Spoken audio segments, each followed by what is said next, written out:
video supplemental, and this week we're going to go over the Assimilated Cruiser.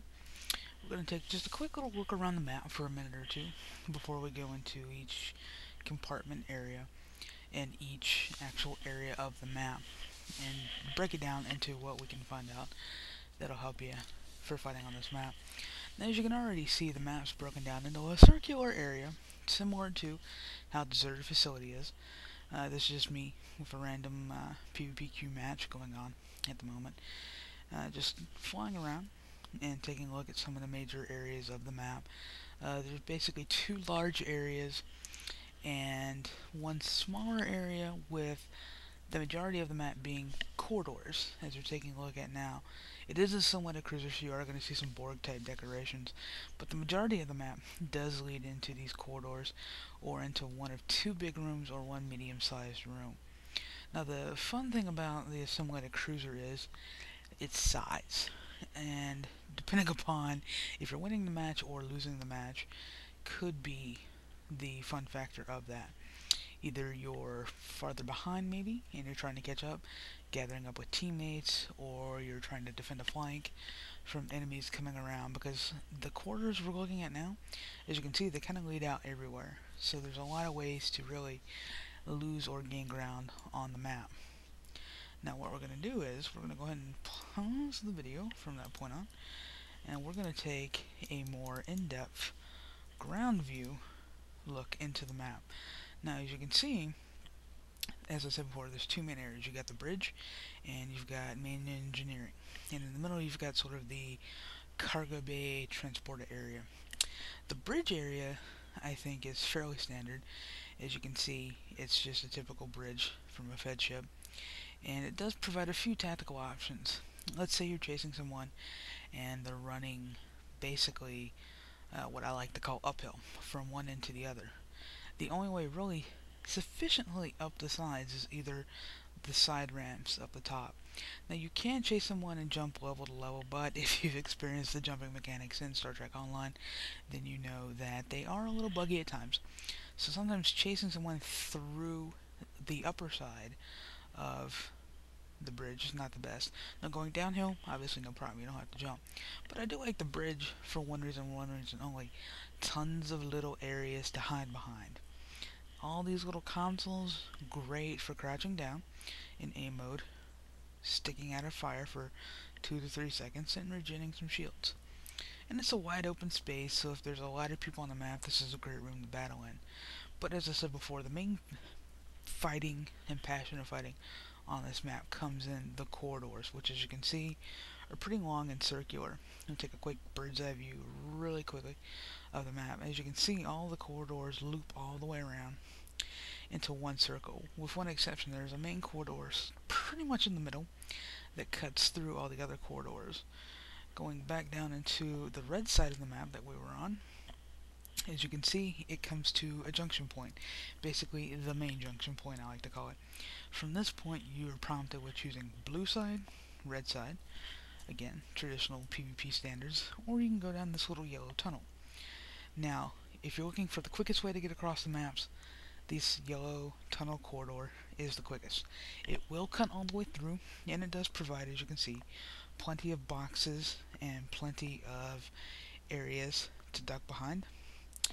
Now, the major part of getting through the middle is it cuts you through the middle secondary large room, which is the transporter cargo bay room, to the other yellow hallway all the way to the other side of the map, where again you're prompted with two choices, red or blue.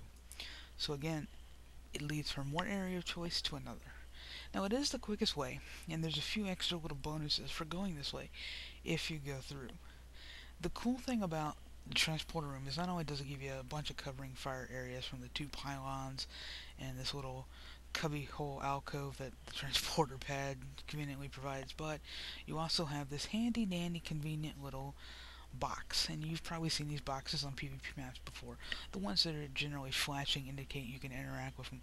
They almost always have either a medical hypo spray or a shield recharge battery in those. So definitely pop those on your way through, because you never know when a hypo spray might be needed. Now, if you look at the other corridors, they're all pretty much the same, going all the way around in a circle. There's plenty of your generic MMORPG boxes just kind of lying around, which actually have a benefit in this game because line of sight, as I said before, is very important. So when you're fighting in these corridors, just look at all the opportunities you have. Because like if you're standing here and someone's attacking you over there and you've kind of run around here, not only do you have this that they have to come around the corner to attack you, but unless you're like right here, then they have to come all the way around to get line of sight on you. So boom, 3 seconds, you've already got your shields regenerated right there. This leads us right back into the second large room of the map, which is obviously main engineering from the warp core that you can see there. A lot of little ramps and high places to set up ambushes and spots to attack people that you can easily run around with and set up places to attack. Now the only downside to this map is that if you take a look at it from both ends, and we try to slow down my camera movement, there's all kinds of little world objects you can interact with, from the console in the center, and by interact I mean physically touch. Console in the center, these little pylon type things coming down into the warp core bay, and everything else. And you're thinking, why is this important? What does this even pose as for the map? Well, if you're chasing someone through this fairly large room, either a teammate to catch up with to heal or get heals from, or an enemy that's, just one little health piece away from, dying, then you need to be wary of these. Because if you play in Star Trek Online ground combat or any type of ground combat, then interacting with a world object, aka simply bumping up against it, will make your character grind to a complete halt. So all that momentum you have built up with your sprint meter and everything else is instantly gone. You are grounded to a complete halt. So when you're running between or across this side of the map, just be wary of where you're running. Because as you can see, you'll lead back to the other side, and it's more open with plenty of boxes and everything else to kind of block your way from being attacked and everything else. And that just leads you back to the other side. Now the great thing about this map is its size. It offers several large rooms for combat if it's focused. So if you've got a large actual 5-on-5 or 10-on-10, then this is great. The large rooms definitely provide a area for combat to take place. And if you've got a little less, the corridors I think are perfectly designed for small scale skirmishes, 2-on-2, 3-on-3, or even just however the battle lays itself out, 1v2, 2v1. The hallways provide just enough room for either side that's on the advantage or disadvantage to have a way to use the terrain to their advantage. So like I said, be aware of your surroundings on these maps and you'll be able to check it out. So if you look around the map, you'll find all kinds of areas to hide behind, areas to shorten your time to go through the map like this, and you'll just, all these little things to add up. You may not think right away, but when you're in the heat of battle and you're going through all the motions, you find yourself using little things like, oh, let me stand behind a box, and hey, keeps you alive.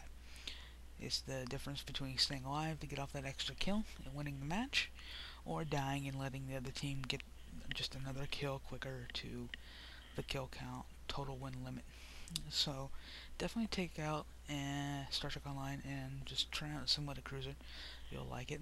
And hopefully in the next video we'll take a look at the goat ship, and hopefully soon Shantytown. Shantytown is definitely my favorite map of currently the 4 ground combat maps we have. It's probably the largest in terms of spacage, I think, and it's definitely the most unique. So we'll definitely take a look at that hopefully soon. And when you get time, just give the Assimilated Cruiser a shot. I don't think you'll be disappointed. For more supplemental videos, just check out our channel here on YouTube. That's youtube.com/RedShirtArmy podcast.